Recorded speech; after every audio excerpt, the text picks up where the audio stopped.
We'd like to welcome each and every individual to Voices of Integrity podcast with young men. Let's go ahead and dive right in. And Nora, what would you like to accomplish? So with Lincoln obviously being 3, like how do you determine like how much to expect from him, like as he grows and how that changes? Like Right. as he grows, how much to expect from him? Yeah, it's a great question. It's the same question Kenny was struggling with yesterday. I think it was with, the team members, in the company. So it's an internal question when you're developing people. So it's a great question. Um, like when our kids were very young, you know, 2 years old. We taught them the concept of good choices, good consequences, bad choices, bad consequences. They couldn't even say the word consequence. It'd be like conses. Like I'd say, honey, good choices. They'd say, good conses, Dad. I'm like, right, honey. And bad choices, bad conses. Yeah. And they could understand. They couldn't say the word, but they could understand that. Does he have the capability of doing expectation? Like Tim, when he was 15 years old, I'm like, buddy, you're mowing the lawn. It's your job. Dad shouldn't have to ask you. Ooh, ooh, ooh, ooh. I watched yesterday The Queen of Chess on Netflix. Wow, that was crazy. So somebody over in Hungary, he had 3 daughters and he homeschooled them in a communist country and he taught them how to play chess. He did an experiment. Fascinating. I mean, just fascinating. And so I would watch that, I would watch that movie or show or documentary or whatever it is, Nora. Um, I would watch that. I think you'd gain benefit from it. So when they were young, I would go ahead and teach them, okay, so you made a bad choice, it's a bad choice. What's your consequence? I tried to get them to come up with their own consequence. And so some of the kids would be, too hard on themselves. Like I never get to do something for the rest of my life. That's a little severe. And then others, it's just like adults. Others would go ahead and say, well, I don't get to read a book for 10 minutes. Is that so? The whole purpose of a consequence, and most adults honestly don't even know this, which is fascinating. The whole purpose of a consequence, the whole purpose of discipline is a change of behavior. That's why self discipline is so important because we get out in front of reality and we discipline ourselves so reality doesn't have to. So he's a smart guy, and so he's a smart little guy, and so you know can he learn you know can mom expect you to do this? I think moms, bless their heart, um, and I think there's benefit, but I don't know where you draw the line. Like um, you think about, I didn't bring it up yesterday. You might have been thinking, I hope Mark doesn't bring it up yesterday. So at Coffee Connection, there's a frustration, that Dwayne has, you know, with his wife, where the kids are taking advantage of her and he doesn't know what to do. At least that's what I picked up. Because he said, yeah, with my kids, I tell them I'm going to read 2 books and that's what I read. But my wife, like, they bug her for more and she reads more. And he's like, you're going to go play. Like, but women have a harder time. Moms have a harder time, I think, clamping down.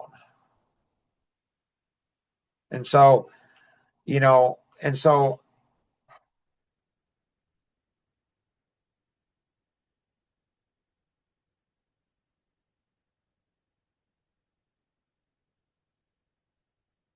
So it's my perspective. I'm not saying it's the right perspective. I'm not saying it's 100% of the time. I'm just saying, like, I think a lot of times moms vicariously live through their children, and they think that if their child's misbehaving, that it's because they're a bad mom.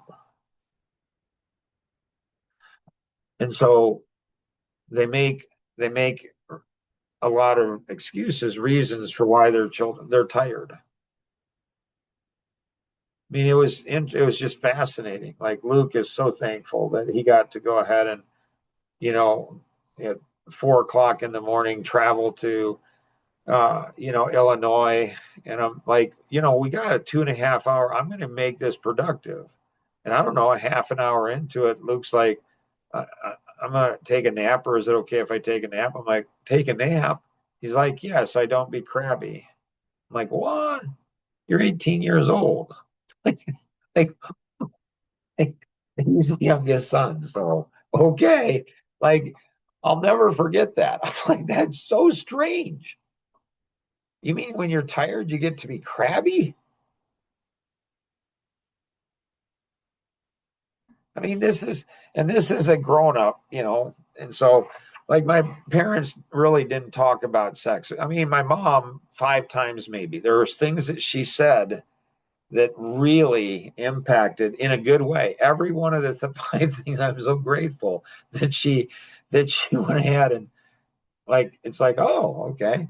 But I didn't like kind of I don't know, like periods. Like I didn't like my mom never talked about my two sisters, never did. My mom, it was never, well, my dad never once said, your mom's on her period. Never.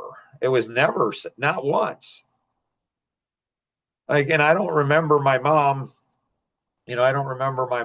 being crabby or on edge. My dad never said, hey, be a little nice to your mom. Like, like it was never talked about. I'm not saying that's good or bad. It wasn't. And so, when I get 4 daughters and they get to be teenagers and they're all like, being on your period is table talk. It's like, I'm eating dinner, girls. Can you? No, they're all talking about their periods. It's okay. I'll just be one of the girls. Like, and I'd tell them, I'm like, you're okay. You're on your period. Like, I don't know. If you want to be sad or crabby, be sad or crabby, but don't make me sad or crabby. Like, don't take your stuff out on me. Like, grow up. So I think that they have a lot better capability, Nora, than we realize they do. And so, should mom be able to expect this? Like teaching him, like expectations. He has expectations of you. So it's only fair you have expectations of him. So can you expect him to pick up his toys? He's 3, absolutely. I mean, I remember when he was over here, he did not want to pick up his toys. And it's like, and he gets like my grandson. He's just like, he's a boy. This is what boys do. And my daughters will tend to, with their kids, pick up the toys, which I don't know. It's more work to get the kids to pick up. I get that in the short term. But with him, like I'm like, I kind of turn it into a game, like an exoskeleton. Like, so I take his arm and his hand and put it in mine and pick up the toys, like pick it up together and put it in. And he loves to be touched. Most little boys do. Like they want to be touched, held, and tickled, and giggle.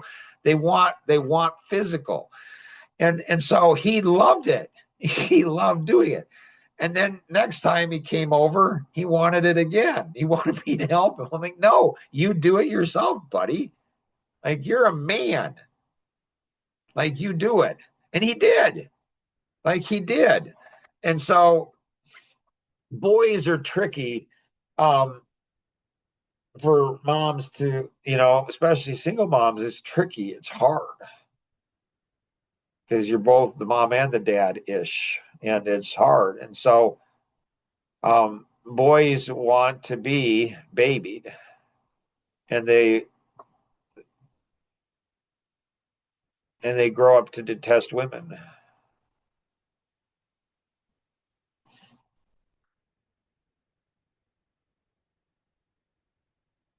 And it's our youngest son, um, Like he multiple times, like he doesn't like when his mom babies him, but he loves it. He hates it, but he loves it.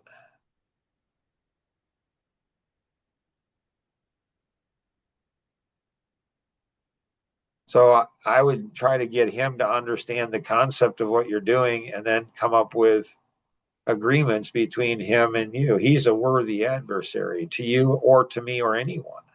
Like he is a 3-year-old boy. He knows how to move things like it's crazy. Because 3-year-old boys do. They all do.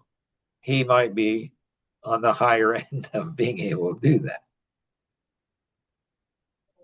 Does that help, Nora? Yeah. So you're doing a good job with him. You are. Kenny, what you got?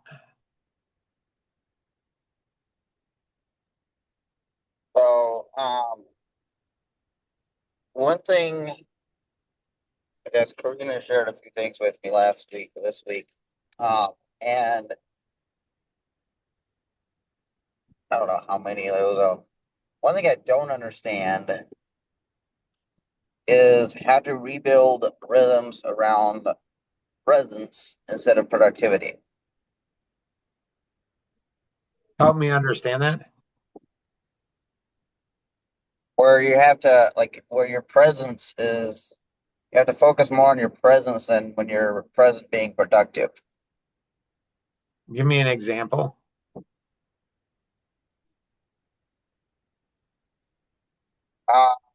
One of them is maybe when I'm on the job with other guys, where just me being there makes them more productive. Right. It's not me. Well, like I don't even have to do any work. I just have to show up, and they seem to You be know more why that productive. is, Kenny? I do not. In large part is because they've worked with you. Got it. That makes sense. It's not always. All you have to do is work with you once, and you're like, this guy works. Like he's after it. I mean, he jokes around, he goofs around, he has fun, and so it's not like Mark. Like Mark just works. Like we're here to get a job. You have fun, but you work hard. You work hard. You work fast. You just do. So if they work with you once, if they work with you once, they've experienced that, and that will be a forever memory.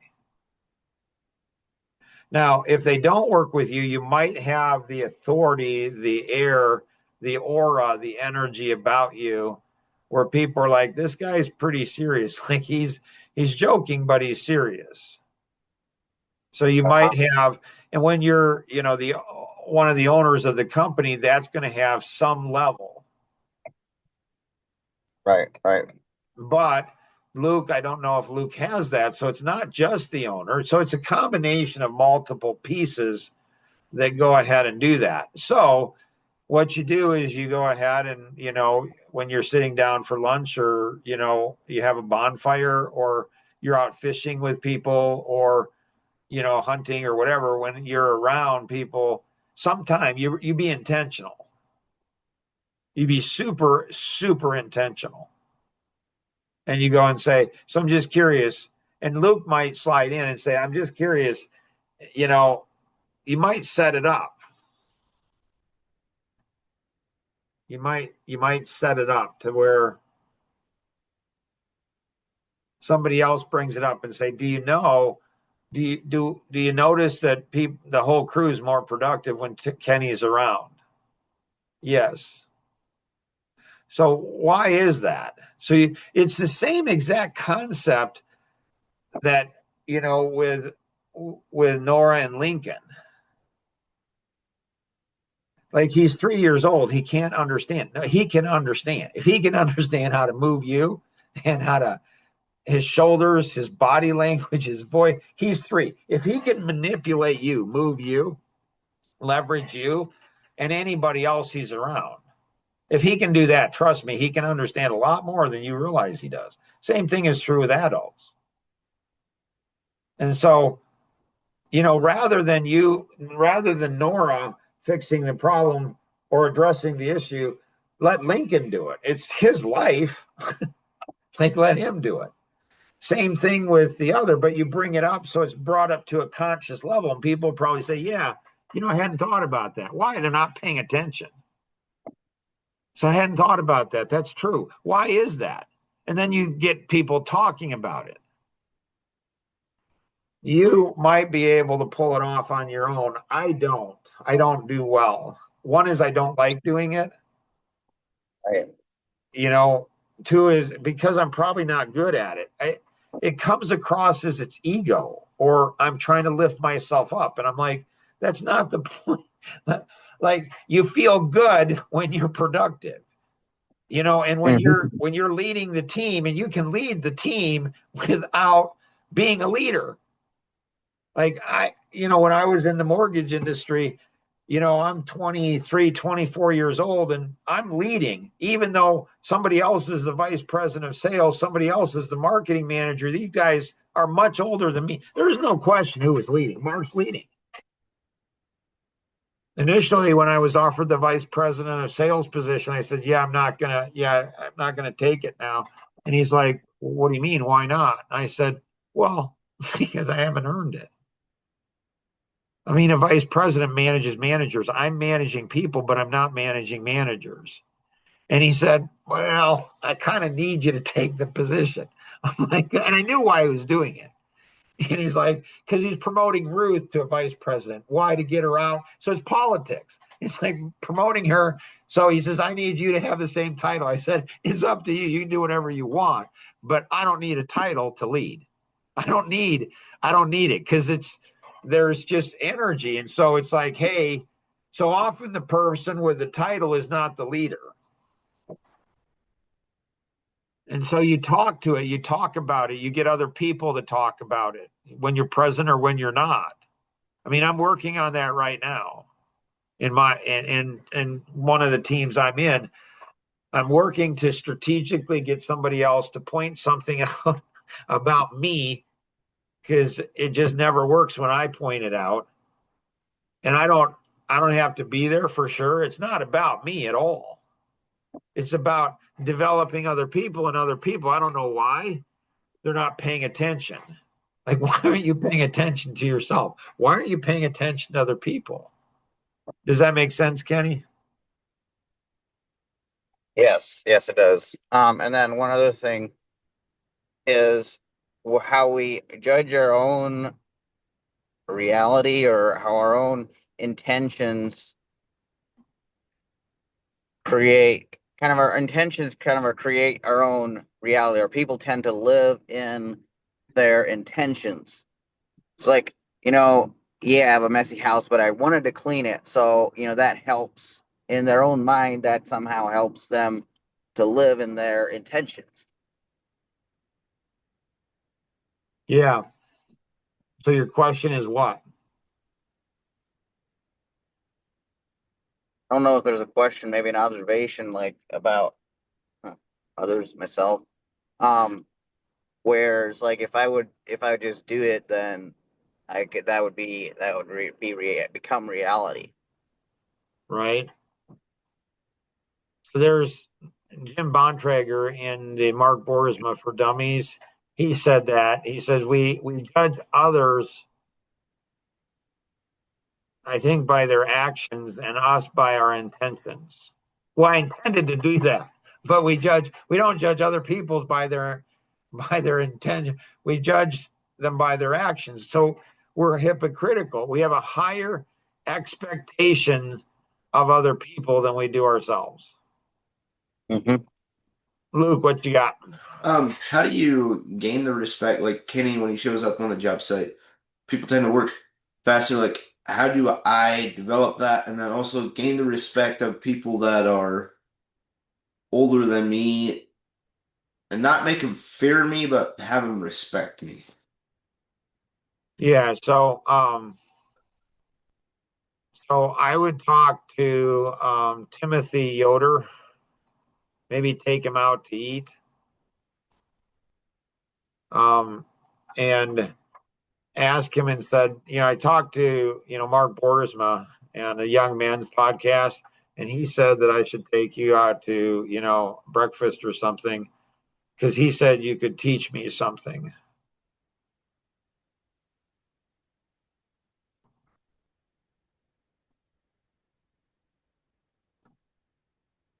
Gotcha. Okay, why is that?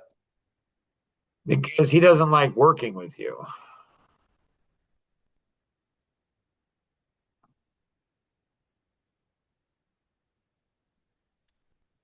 Got it. You might do the same thing. Well, Ben's older than you are. If you can get people younger than you and you can go ahead and submit to them, you can learn from them. You can learn how to get other people to go ahead and learn from you when you're younger than they are. But people don't want to go ahead and tell you something that's wrong. People don't want they don't want to be honest with you, and so Timothy, this was probably 2 years ago, I'm guessing. So when he worked, so can you get him to be honest with you, you about what he saw? So there's, you know, I, th- I think it's, with you, I think you might be lazy in that you might give the hard jobs or the jobs you don't like to somebody else because you're an authority. And so people are going to see that and they're not going to like it. And so it's not easy, Luke, and the older the older people, you often, win them over. Like Tom, he's older than me, and Elvin's older than me. So I often win over older people by asking them questions, by being a ferocious student,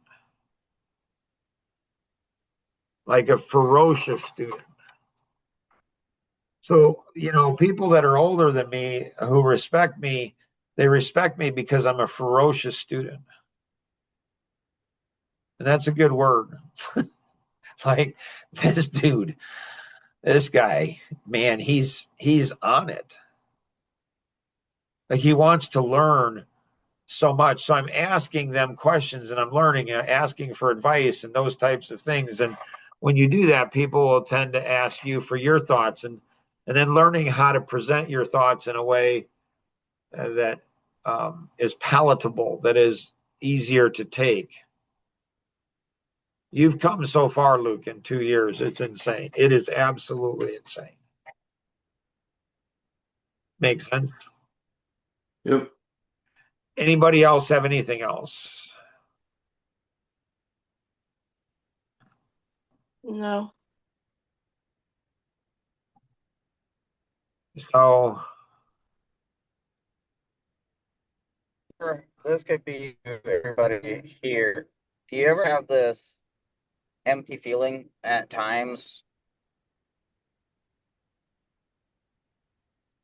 okay. What do you mean empty?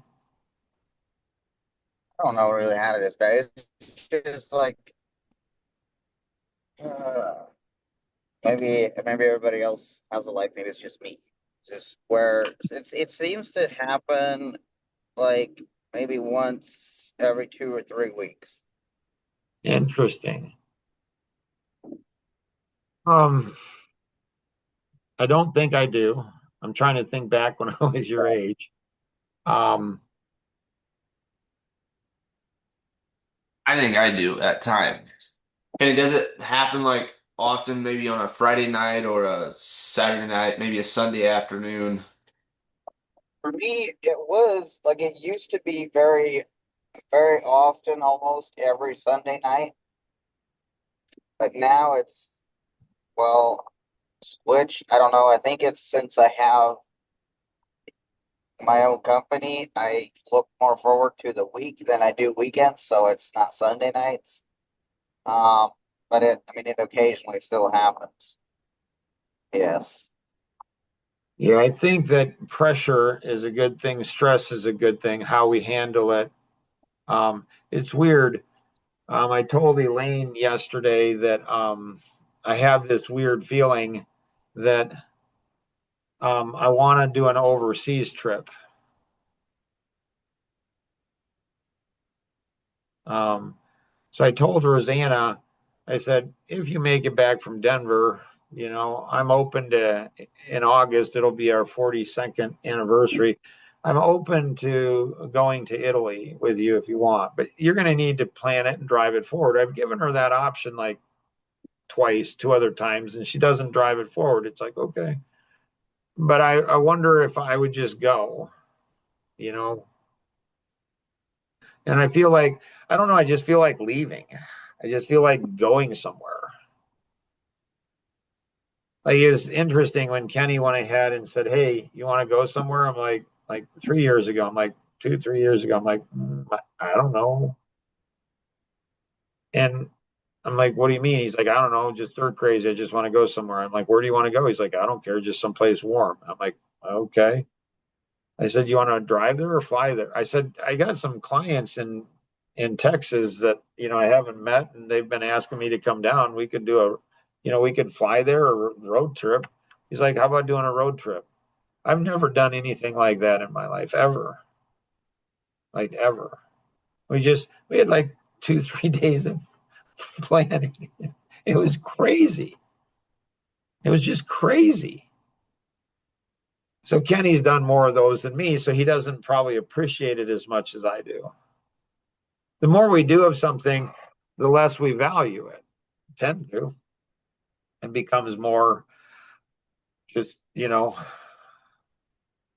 so I don't know. I mean, I've thought about, getting an RV and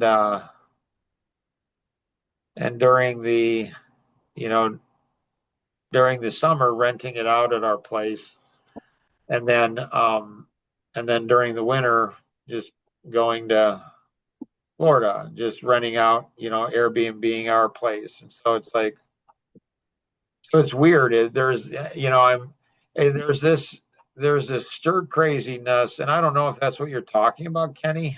I don't know. But there's something going on where I don't know. And I told Elaine yesterday, I don't know what it is.